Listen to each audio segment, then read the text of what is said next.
স্বৈরশাসক বাশার আল আসাদের পতন ঘটাতে আমেরিকা আর পশ্চিমা দেশগুলোর সমর্থনে সিরিয়ায় জড়ো হন দেশি বিদেশি স্বেচ্ছাসেবক সৈন্য।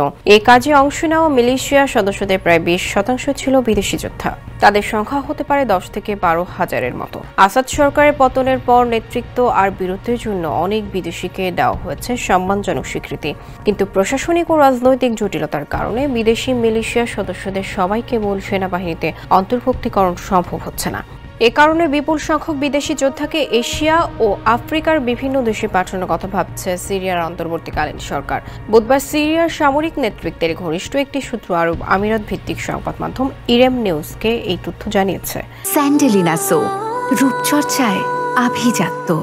প্রতিবেদনে বলা হচ্ছে, বিভিন্ন দেশের সাথে সিরিয়ার কূটনৈতিক সম্পর্ক স্বাভাবিক করা বা দেশ পুনর্গঠনে আন্তর্জাতিক সহায়তা পাওয়ার বিষয়টি অনেকটাই নির্ভর করছে অন্তর্বর্তীকালীন সরকার এই যোদ্ধাদের পুনর্বাসন সমস্যা কিভাবে মোকাবেলা করে তার উপর। ইরেম নিউজ আরও জানায়, ইসরায়েলের সঙ্গে সম্পর্ক ঠিক রাখতেও এই ইস্যু বাধা হতে পারে বলে মনে করছেন পর্যবেক্ষকরা।